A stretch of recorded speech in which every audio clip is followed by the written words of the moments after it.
Welcome all of you in SST College of Arts and Commerce. This is SST Edupedia.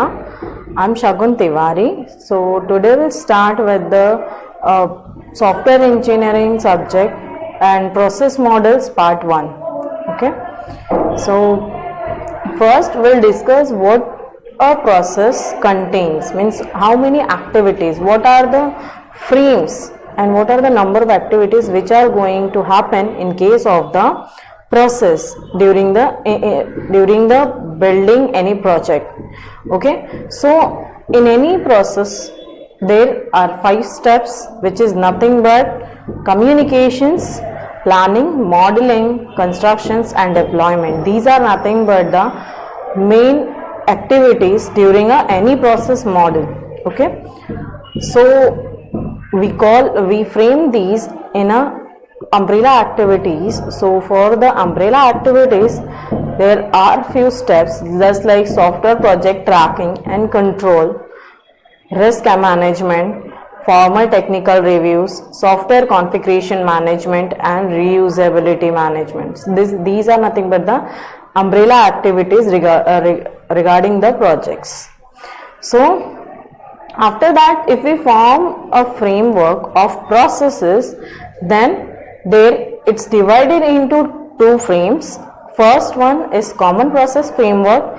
In that framework activities happens, which is nothing but work task, work product, milestones and deliverables, then quality assurance checkpoints. These activities happens during the common process framework. But after that umbrella activities happens. So this is all about the process, means how and what steps are there in case of the processes of the softwares while developing softwares. So now we'll start with the process models. So according to these processes, means activities, we have different process models for different types of projects. So in that, the whole process life cycle, we call it as the software development life cycle. This is nothing but the life cycle of any software while developing that software. Okay, so process model is nothing but a framework that describes the activities, actions, task, milestone and the work product performed at each stage of the software development project, and that leads to a high quality softwares. So if we talk about the life cycle models, so many types of life cycle models are there. First one is the waterfall model, and second one there is an incremental model. In that incremental model and RAD model, rapid application development model is there. After that evolutionary process models, in that prototyping model and spiral model, and at the end object oriented process models are there. So these are nothing but the life cycle models, but in today's video we are going to discuss waterfall model and the incremental process model. Others will going to discuss in part 2. So this is part 1. In this we'll discuss waterfall model, incremental process models, and later on in part 2 we'll discuss the rest of things.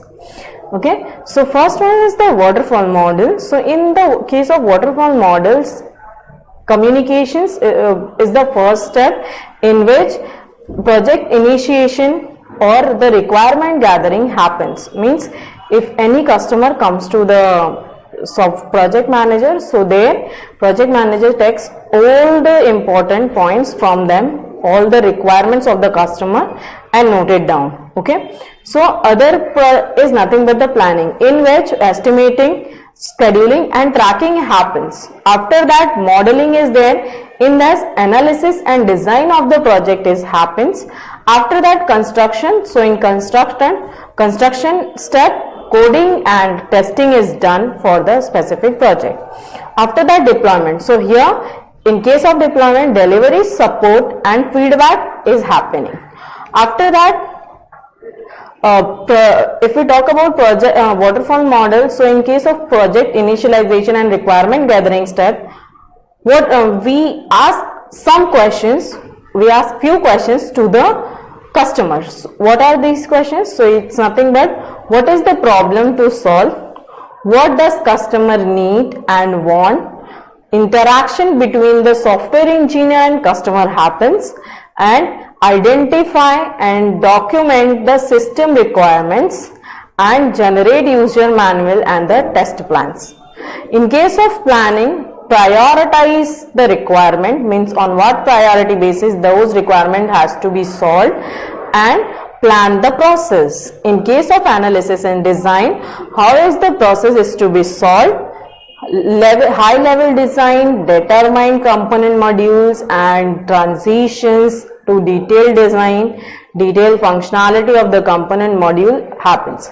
After that, coding. So in coding phase, they write a code to meet the component module design specification.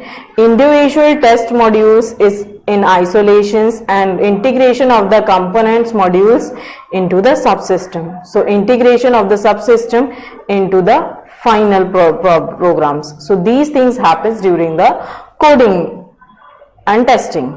After that, deployment phase. So here the system means the project is delivered to the customer or the market. So here bugs are getting fixed and then version release over time strength is got checked. So it is easy to, means we check some points, just like is it easy to understand or easy to use. It provides structure to inexperienced staff, or milestone are well understood here, and they set requirement stability and good for the management control like plan, staff and track, and work well when the quality is more important than the cost or the schedule. Okay, so these things happens at the end. After that, what are the main drawbacks of waterfall model? So here all projects cannot follow linear processes. Yes, it's up to the customer how they convey their requirements. So it's not like means we cannot gather all the requirements at the same time at the first meeting only. So that's why in that case waterfall model cannot use that process. In that process we cannot use waterfall model. So all project cannot use linear processes. All requirement must be known upfront, and few business systems have stable requirements, and the customer must have patience. A working version of the program will not be able until late in the project time span, and it leads to blocking states and the inappropriate to change. Okay, so when we can use waterfall model, so if requirement is very well known, then we can use waterfall model, or product definitions is stable, or technology is understood, and new versions of the existing product, and the porting an existing product to a new platform, then we can use the waterfall models. After that, incremental model of the software development life cycles. So here we combine the elements of the waterfall model only in an iterative fashion. So we construct a partial implementation of the total system. So then we slowly add increased functionalities. So here user requirements are prioritized, and the highest priority requirements are included in the early increments. After that, each subsequent release of the system adds functions to the previous release, and until all the design functionality has to be implemented. So this is the example of the incremental model. You can see as per the customer's requirements, there are n number of increments, like increment 1, increment 2, increment 3, and there n number of levels are there in case of the incremental model. So the main weaknesses of incremental model, so here it requires good planning and design. It requires early definitions of complete and the fully function system to allow the definitions of the increment. Okay, and here it should be well defined module interfaces are required for the functioning. So some will be developed long before other, and the total cost of the system is not lower. Okay, it is having high cost. After that, when to use the incremental model? So when the staffing is not available by the deadline, or in case when the most of the requirements are known upfront but are expected to evolve over time. And also we can use when the software can be broken into the increment. Each increment represent a solution. It needs need to get basics functionality to the market early, and here on project which has lengthy development schedules and on the projects with the new technology. So in that case we can use the incremental model. And next one is the RAD model, which is nothing but the rapid application development model. This is nothing but the incremental model that emphasize short development life cycles. Here high speed adaptations of the waterfall model, we can also say that this is high speed of the waterfall model. So RAD approach also maps into a generic framework activities. So this is the example, or this is the structure of the rapid application model. So you can say communication and planning is done before, and after that work is divided into the teams, and different teams work on the different factors of the model, and they construct different software. So modeling and the constructions is divided between the different teams, and they work on that project, and after that they integrate that system and make it one at the time of deployment. After that, drawbacks. What are the drawbacks of RAD model? So this is not for the large projects, so it requires the sufficient human, because they divided humans beings into the team, so that's why they need a large number of human resources. And if developer and the customer are not committed to the rapid fire activities, then RAD will fail.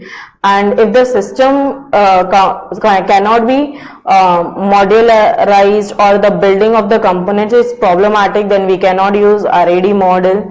And if the performance is an issue, then RAD will not work, and RAD may be inappropriate in the technical risk cases. So their technical risk is high.